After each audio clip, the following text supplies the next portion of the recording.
Hi, everyone. Welcome to Digital Experience. This is our iteration retro ending on Thursday, October 20th. We'll go over some of the things from this iteration that went well and some things to improve on. So first for things that went well is Tina.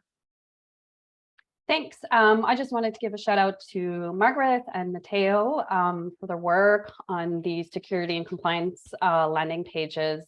We threw a lot at you, 3 landing pages.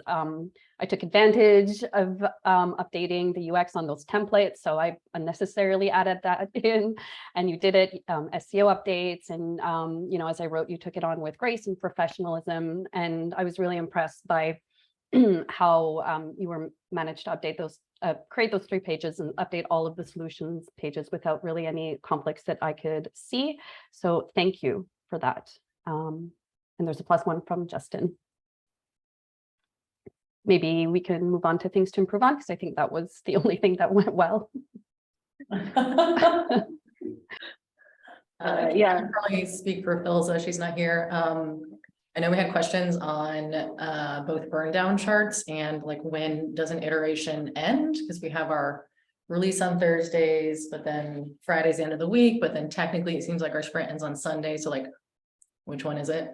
And then we also just kind of had questions about how burn down charts actually work, and like, is it the moving it to the next iteration that is the thing that like makes our burn down chart not great, or is it something else?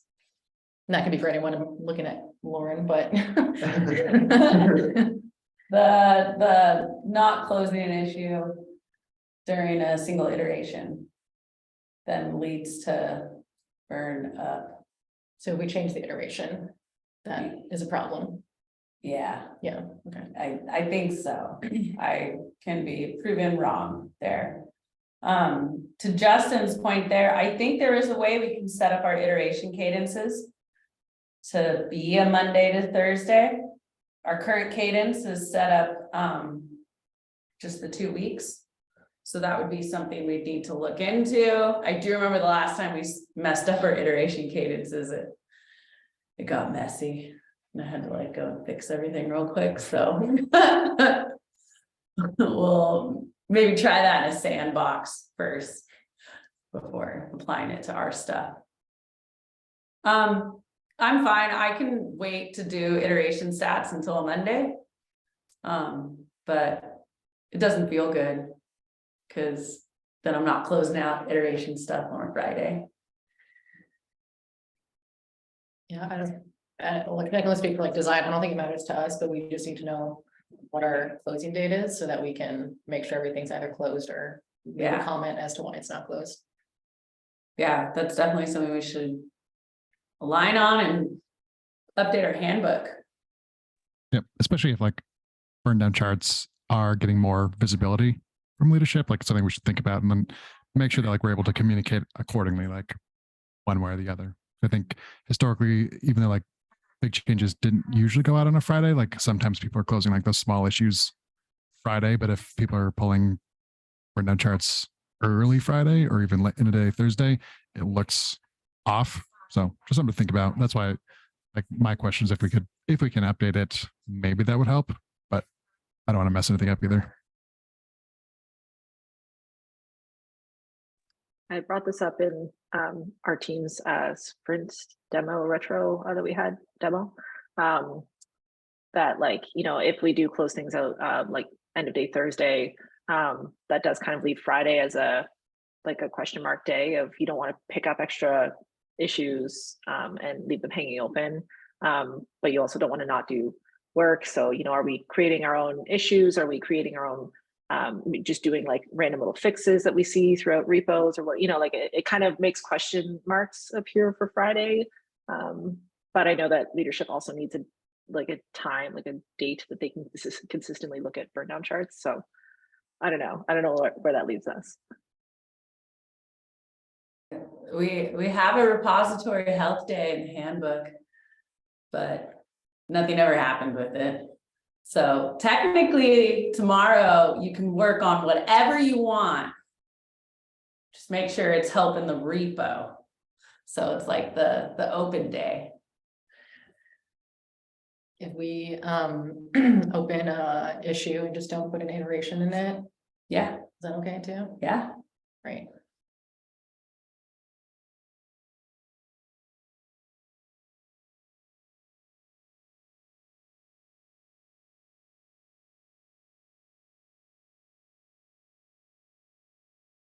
I'm just taking notes. If we want to move on, I'm good.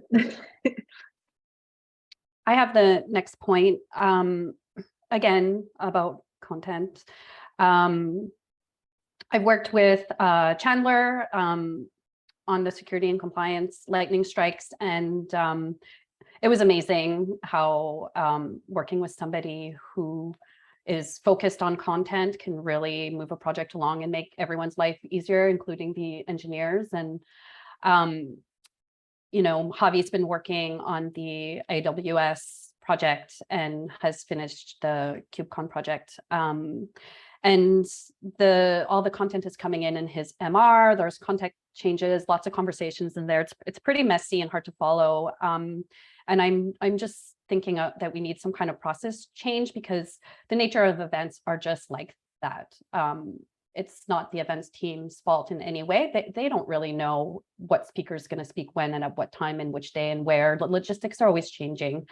And I saw your note, Justin, about revisiting the events in the box. You know, we've been down that road before, and it's hard to get the events team to use it, a template, because each event is so unique from one another. So though I want to be positive, and I'm happy to revisit that. It'll be a huge body of work to make that usable. And you know, Lauren went down that road with me before, and it took an entire quarter to create something that wasn't really used. That's all I have to say about that. It sucked. Sorry. I'm still salty about that. I think like that is, you're right, that's the hardest part, is like, if we do something like this, it is then needs to be communicated up to like, here is the templates or the possible components that can be used on the page, with here are the style options that can be adjusted, and that's generally it. And then also making the components, making the data files easy enough. I know Megan tried to do this with a commit page, made that rest in peace. Try to make it easy so theoretically the events team could update it. I know that's always going to be the hardest part too, is that's not, they have their day job and it isn't necessarily like updating this like web pages. It's going to be like figuring out logistics for an event.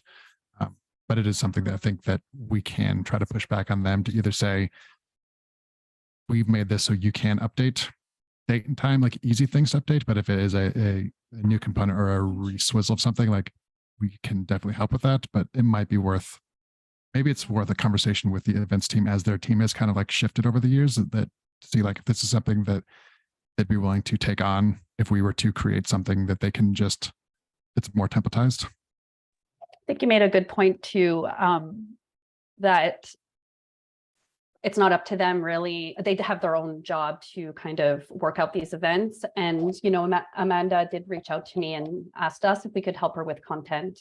And I directed her to the content team. And so maybe that's just the missing piece is they need more support from content, or we need more support from content to get these event pages going. So, because they're not copywriters, and I'm asking them to write copy or launch the page with ipsum lorem.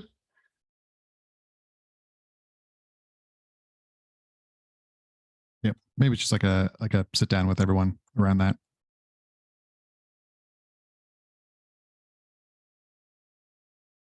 Nathan, next point. Yeah, this is a weird one, because technically it's something that went well because it's working, but it's not going well. The 404 checker got added like a couple weeks ago, and I just noticed we're up to like 12 broken links again. So I don't know. I don't know the easiest way for us to action them. Like originally it was blocking, but then it was a pain in the butt. And then I also realized that if any of those sync files, so like features YAML or categories YAML, have a broken link in them, then we have to go to www, fix it, and it's just like, it's a big hassle. So I like it not being blocking. I just don't know like what would help us action the broken links. And Justin, I think you had the first point to that. But I was just wondering if like it was something that we could turn into like a syncs or a scheduled job, but then spits out like an issue at the beginning of of an iteration with those broken links, so we can action it then. Because yeah, I do agree. Like I like kind of piggyback into Laura's point is that I see the exclamation mark. Sometimes I check those and sometimes I don't, and I don't know how useful it really is to see that in the build fail or the build process. Yeah, I like the idea of it creating an issue because yeah, I see the exclamation point. I'm like, I didn't change any links, so I, ignore it. But like, yeah, I'm never kind of keen on going in and fixing those. So having an issue that, yeah, becomes one of the Friday health day things might be worth doing. Yeah. Yeah, Repository Health Day tomorrow. Woo! My question is like, I mean, I've seen those errors, but I guess I don't know what I'm supposed to do about that because I've noticed it's like external sites like 404ing. So it's like, do I just go in there and delete the link? And then there could be like a chunk of content that's missing a link. Do I delete the entire card? Like do we tag the content team? I guess what's the expectation? From what I've seen, and so a lot of the external links, what I've noticed is that they'll go through a rebranding. And so one of these tools that we reference in like app YAML, I think it populates, I can't remember what page it populates, but it has like a list of all the tools that you can use with GitLab. And so they have like thousands of links to external sites. So sometimes they go through a rebranding and I'll have to go and find just like the new documentation for like GitLab integrating with that tool.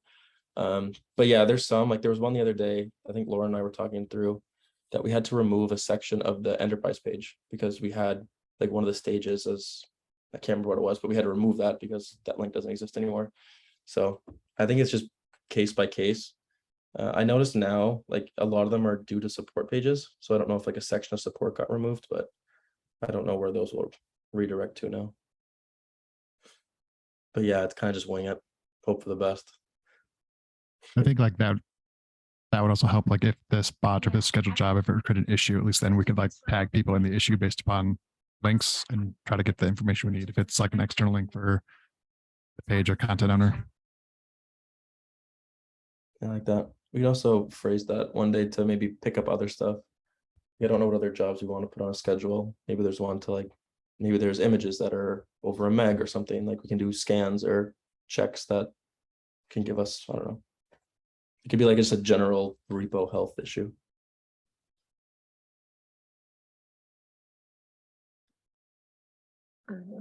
I had one thing that I forgot to add to the agenda, just a note that our new MR template is live, where you have probably seen it if you've spun up an MR in Buyer Experience, and it shows labels based on different levels of approval. So level 1 is like a typo, anyone can approve and merge. Level 2 is someone on our team.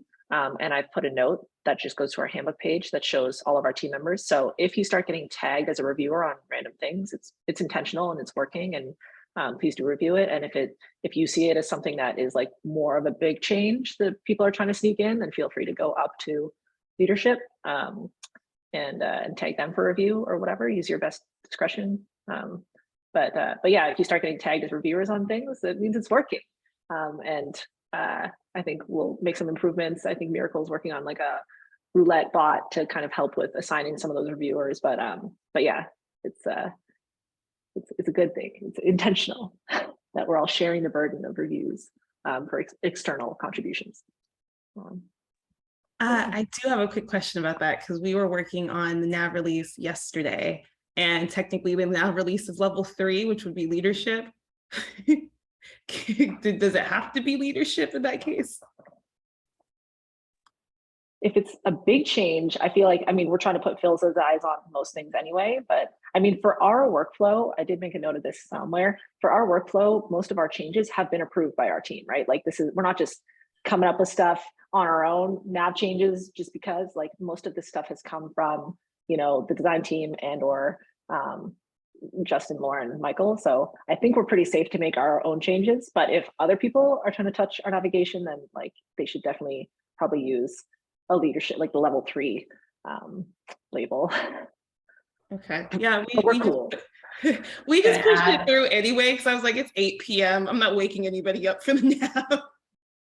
For the 2.0 nav that's going out next iteration, that we will need leadership's approval on. So that will be a level 3. It's a big one. Quick question on the nav. Is the search window thing gonna be updated as well, or only the nav? I had the same question earlier, but yeah.